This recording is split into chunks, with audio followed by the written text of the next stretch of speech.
Bueno, en esta presentación vamos a hablar un poco de sistema motor, algunos puntos básicos como para entender el examen motor. Y bueno, que podemos empezar diciendo que hay tres vías básicas. eh, la vía corticoespinal o piramidal, que tiene que ver más que nada con el control voluntario. La vía extrapiramidal, que tiene que ver con los movimientos involuntarios y también con el tono. Generalmente cuando hay lesiones a este nivel aumenta el tono. También está la vía cerebelosa que tiene que ver con la coordinación y en general lesiones cerebelosas provocan hipotonía.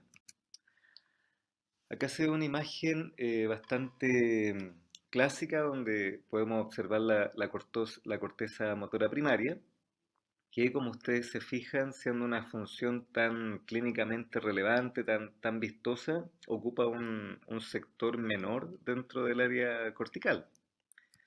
Acá tenemos un clásico esquema donde si ustedes se fijan, la vía córtico-espinal decusa en forma contralateral a nivel de las pirámides, una estructura que está a nivel de bulbo, y mientras más cerca está de la corteza, la vía córtico-espinal se tiende como a abrir, y por lo tanto hay algunos axones que van hacia lateral, otros más hacia medial. Y en la medida en que ya estamos en la cápsula, y luego en el pedúnculo cerebral a través del tronco podemos ver de que las fibras van bastante pegadas. Entonces esto es muy importante porque vamos a ver cuando hay lesiones corticales, por ejemplo una lesión cortical medial, que la expresión clínica es distinta a una lesión más profunda, ¿ya? Generalmente cuando es más cortical es más disarmónica. Después vamos a explicar un poco a qué se refiere eso. Y las lesiones profundas son más armónicas. O sea, el déficit motor en todo el cuerpo afectado, brazo y pierna, por ejemplo, son bastante similares. En cambio, en la corteza, como se digregan estos axones, puede ocurrir que el paciente tenga un déficit en el brazo o en la cara muy importante y en la pierna, la verdad, no hay tanto compromiso. El homúnculo motor tiene que ver también un poco con lo mismo, con recordar una vez más que cuando hay lesiones corticales y estas son más hacia lateral, hay más compromiso de la mano, de la cara, en cambio cuando es más medial hay más compromiso del tronco y la pierna. Hay varios conceptos importantes. Un concepto es ver con el examen motor es saber qué es lo que voy a buscar. Cuando yo estoy buscando un problema cortical, una lesión de esa vía, en el contexto, por ejemplo, de una lesión cerebrovascular, yo quiero ver si hay diferencias entre el lado izquierdo y el lado derecho. Y ahí, por ejemplo, ocupo las pruebas de mínima paresia. Distinto a cuando yo quiero ver alguna lesión medular o quiero ver alguna lesión periférica, por ejemplo, en un Guillain-Barré, miastenia gravis, que ahí yo voy buscando nivel por nivel. O sea, voy viendo el músculo que corresponde a C5, por ejemplo, voy viendo el músculo que corresponde o que mejor me ayuda a ver cómo está L4, etcétera. Entonces son formas complementarias que uno va ocupando según la sospecha clínica del caso en particular. Acá aparece un poquito el concepto que yo les decía de armónico y disarmónico. ¿A qué se refiere armónico? De que el déficit, la paresia del brazo y la pierna del lado comprometido es más o menos similar, ¿ya? ¿Qué significa esto? Que la lesión está en el lugar donde las fibras van más o menos juntas y por lo tanto la lesión la afecta indistintamente. En general se trata de lesiones profundas y que la recuperación es un poco más dificultosa. De hecho, en general tienen plegia o paresia importante. En cambio, cuando hay lesiones en la corteza o subcorticales, ocurre lo que ya les comentaba, que puede que el paciente tenga mucho déficit en la pierna y menos en el brazo o viceversa. Y aquí en general los pacientes se presentan con un déficit menor y muchas veces hay plasticidad cortical y tienden a tener mejor rehabilitación. Obviamente que esto depende de la edad, del caso a caso, pero en general. Cuando uno habla de armónico, entonces, se refiere a lesiones profundas, generalmente más severas. En cambio, disarmónico se refiere a lesiones más corticales. Otro concepto importante de la vía motora es que hay una primera motora que nace, ¿cierto?, en la corteza motora primaria, y una segunda motoneurona que está en el asta anterior de la médula espinal. Entonces, cuando hay una lesión de primera motoneurona es distinto a cuando hay una lesión de segunda motoneurona y uno lo puede distinguir clínicamente. La lesión de la segunda motoneurona baja mucho el tono, los reflejos están abolidos porque se interrumpe el arco reflejo, pero es muy importante aquí de que hay una gran atrofia, ¿ya? Incluso la denervación puede provocar fasciculaciones y en general las pruebas plantares, excepto los reflejos cutáneos, están abolidos. Distinto es cuando hay una lesión de la vía piramidal o córtico-espinal, que tiene una etapa aguda y una etapa crónica. La etapa aguda también hay hipotonía, reflejos disminuidos, pero aquí el plantar, o sea, los reflejos cutáneos puede estar indiferente o en algunos casos en forma precoz extensor. ¿Cuál es el tema? Que a la semana, a los 10 días, dependiendo de cada caso, esta lesión se puede colocar espástica, ¿cierto? Puede aumentar mucho el tono, los reflejos se exaltan y el plantar se ve claramente extensor. ¿Y cuál es una gran diferencia entre la lesión de primera motoneurona y de segunda? De que en la primera motoneurona no hay una atrofia importante, ¿ok? A diferencia de la lesión de segunda motoneurona. Lo otro que es importante que tengan como concepto es saber que hay distintos tipos de paresia. Están las tetraparesias, la hemiparesia, la monoparesia, la paraparesia o alguna parálisis aislada.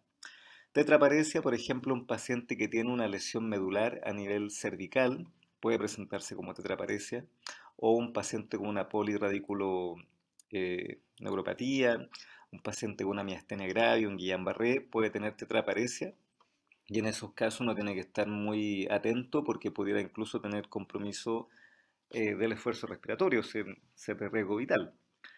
Hemiparesia yo puedo ver cuando hay una lesión, por ejemplo, de hemisferio izquierdo, una hemiparesia contralateral. Ojo que también si hay una lesión de tronco, yo puedo tener un síndrome alterno con un par craneal ipsilateral y una vía larga contralateral, ¿ya? En general, cuando hay una lesión de la vía córtico-espinal de un lado, el síntoma va a ser contralateral y esas son las clásicas hemiparesias de los accidentes cerebrovasculares, por ejemplo. Monoparesia uno se refiere cuando hay un miembro aislado, por ejemplo, una paresia braquial aislada, en un caso, por ejemplo, de una lesión muy disarmónica, bueno, dice una monoparesia porque es solo compromiso braquial. Paraparesia es cuando hay compromiso de extremidades inferiores, que puede ser por una lesión medular, por ejemplo, o alguna lesión también de médula, por ejemplo, la infección por HTLV, etc. Y las parálisis aisladas se refieren a lesiones, por ejemplo, la parálisis facial periférica o alguna otra neuropatía, alguna parálisis, ¿cierto?, aislada periférica. Ya entrando en materia, cuando nosotros hablamos de examen motor, hay que fijarse en el trofismo, en la fuerza, en el tono, en los reflejos y en algunos casos uno incluso percute el músculo. El trofismo, ¿por qué es importante? Porque hay algunas enfermedades graves que pueden presentarse como una atrofia, ¿ya? Por ejemplo, la esclerosis lateral amiotrófica, ¿ya? Hay ciertos lugares estratégicos para buscar si es que el paciente tiene un trofismo adecuado, por ejemplo, la lengua, los gemelos en las extremidades inferiores y la eminencia tenar y hipotenar en las manos, ¿ah? Siempre un buen clínico debe saber ver las manos de los pacientes, eso es muy importante. Incluso cuando hay alguna lesión denervatoria, pueden haber fasciculaciones y ojo que las fasciculaciones pueden tener una gran importancia si es que se asocian con atrofia, ¿ya? Con respecto a la atrofia propiamente tal, cuando hay lesión de la segunda motoneurona, como ya les comenté previamente, se ve en forma muy importante y precoz. También en algunas enfermedades específicas como la esclerosis lateral amiotrófica se puede ver atrofia importante o por lesiones de nervio periférico, algún atrapamiento cubital o radial. Ojo que también hay algunas lesiones que pueden dar pseudohipertrofia o distrofia. En algunos casos incluso esto puede ser engañoso y el paciente tener una gran paresia, pero parecer que tiene los grupos musculares muy importantes. Y eso es lo que se ve, por ejemplo, en el Duchenne. Acá tenemos alguna foto, por ejemplo, la que está superior izquierda, que se ve a un paciente con Duchenne, donde ven ustedes que las extremidades inferiores tiene un aumento importante de volumen gemelar, pero que no es por un desarrollo normal del músculo, sino que es una pseudohipertrofia en un paciente con Duchenne. Superior derecho se ve una paciente también con una pseudohipertrofia en la extremidad inferior derecha, y ahí es por un reemplazo, ¿cierto?, de tejido graso. Y en la foto inferior se ve una atrofia de la eminencia tenar que se puede ver como una forma de presentación de la esclerosis lateral amiotrófica.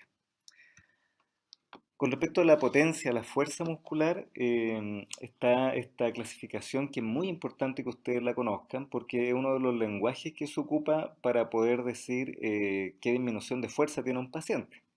Uno no basta con decir una hemiparesia, sino que uno tiene que decir una hemiparesia M0 o M2 o M3 y tiene que describir si hay una paresia con su grado en el brazo y braquial y también en la pierna crural.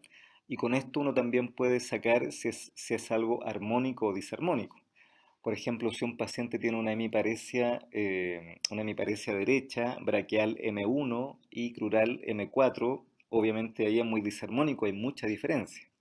En general, si yo tengo más de un M de diferencia, uno ya piensa que hay cierta disarmonía y, como ya les comenté previamente, uno puede pensar que esta lesión es más cortical o subcortical.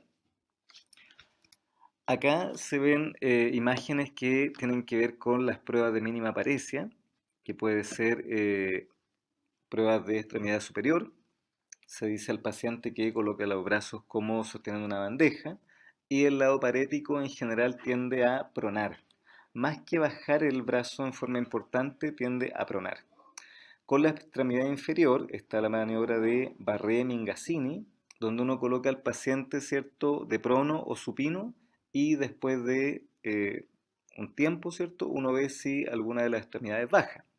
Incluso estas dos pruebas, tanto de extremidad superior como inferior, se pueden sensibilizar golpeando un poco, ¿cierto?, tratando de hacer un poco de resistencia en las extremidades.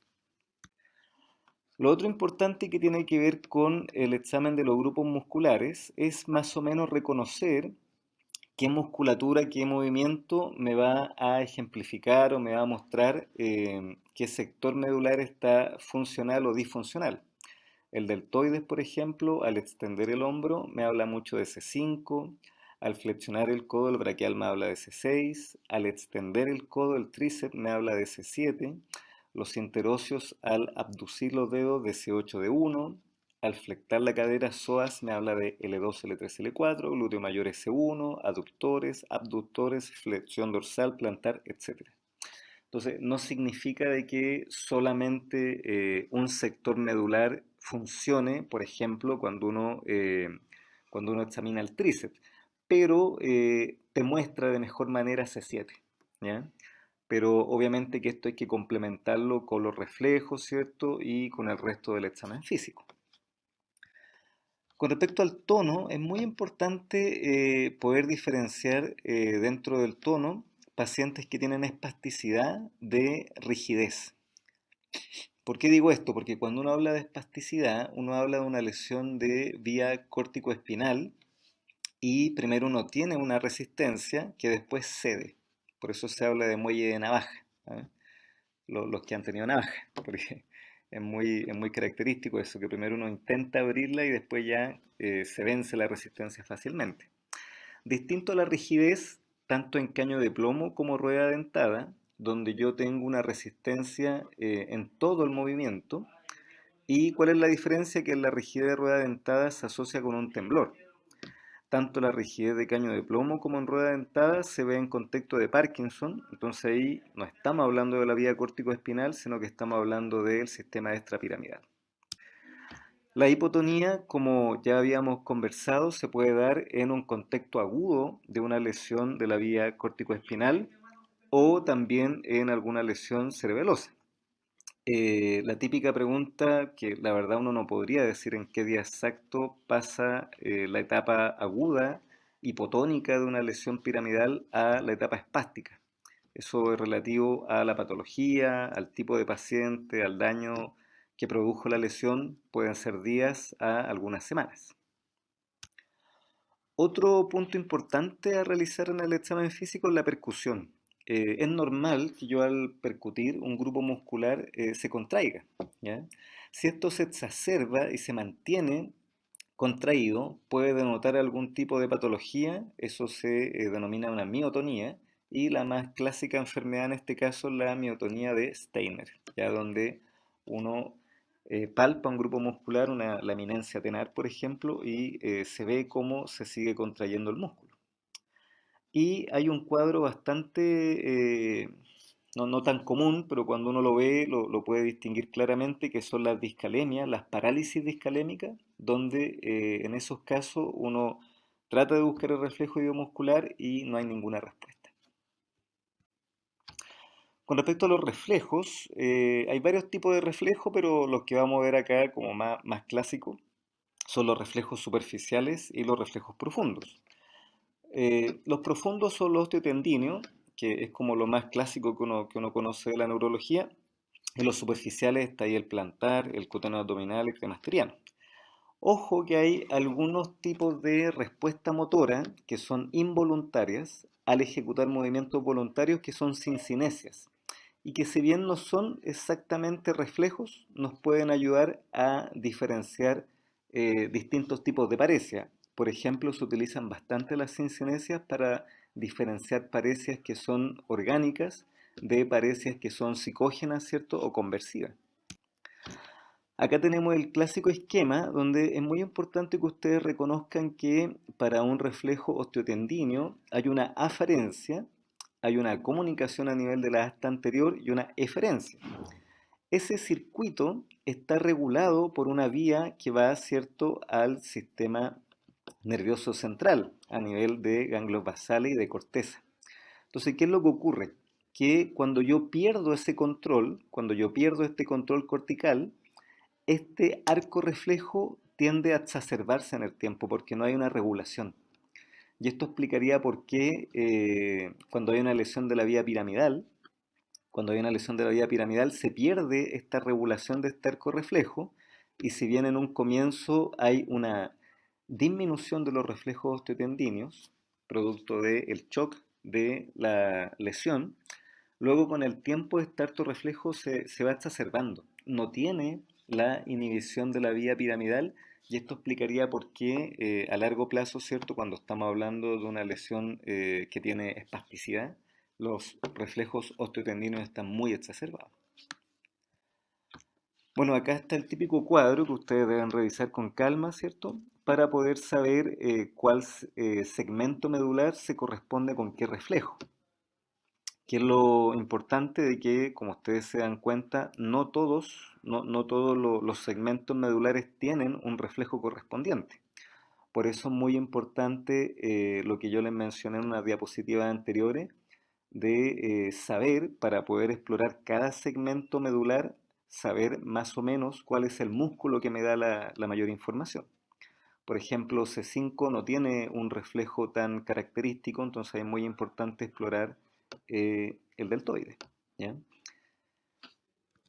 Acá, si ustedes se fijan, lo ideal es que el reflejo sea hecho en semiflexión, con el paciente lo más relajado posible, y uno muchas veces, al estar el paciente tenso, no puede sacar bien un reflejo osteotendíneo, entonces se hace la maniobra de Jandresic, donde uno le pide al paciente que tome sus brazos o lo distrae de alguna forma para que salga más fácil el reflejo.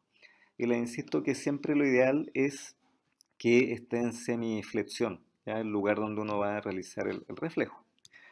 Se aumenta mucho el área reflexógena, se difunde el reflejo hacia otros grupos musculares o incluso en algunas lesiones medulares puede haber difusión contralateral. Eso por supuesto que es patológico.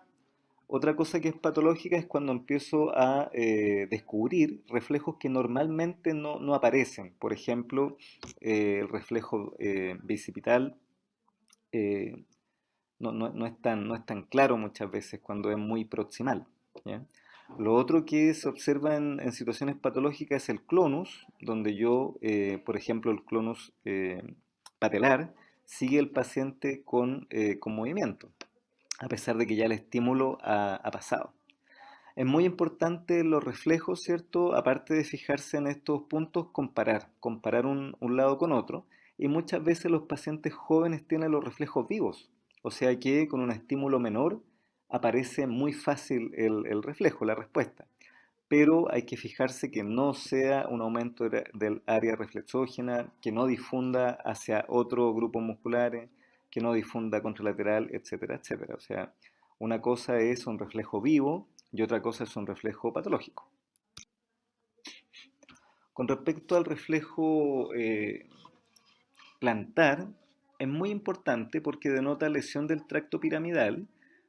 Es importante comparar lado y lado, puesto que puede ser indiferente o puede ser extensor, y en ambas situaciones estamos hablando de algo que pudiera ser patológico si es que lo estamos comparando con un lado normal, que tiene flexión, ¿ya?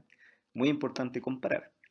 ¿Hay alguna forma alternativa de sacar este reflejo y por qué es importante? Porque cuando yo tengo una lesión que tengo la duda que sea conversiva o psicógena, este extensor patológico me ayuda a confirmar o llevar mis sospechas hacia una lesión real, ¿cierto?, del tracto piramidal.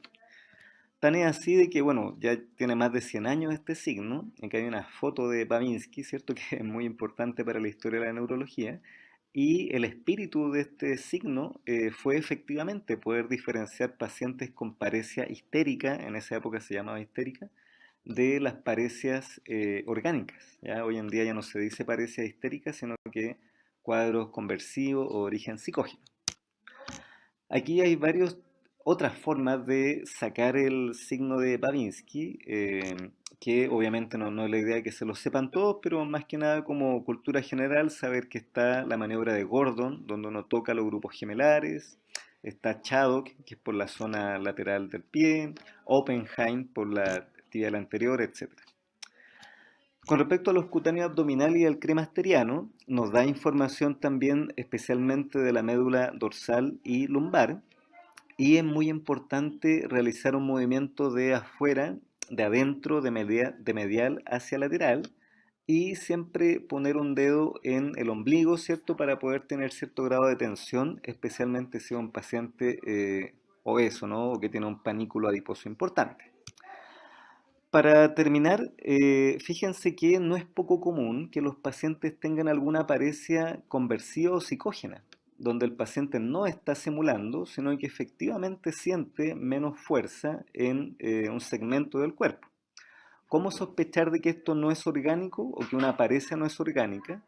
Porque cumple con alguno de los siguientes criterios. No hay un correlato anatómico. Por ejemplo, el paciente tiene una disminución de fuerza en un lugar que anatómicamente sería difícil de explicar. No es constante durante el examen físico. Por ejemplo, el paciente no puede levantar la pierna al examinarlo, pero cuando uno le dice que se coloque el pantalón, sí lo puede hacer. Si yo distraigo al paciente, también se puede modificar.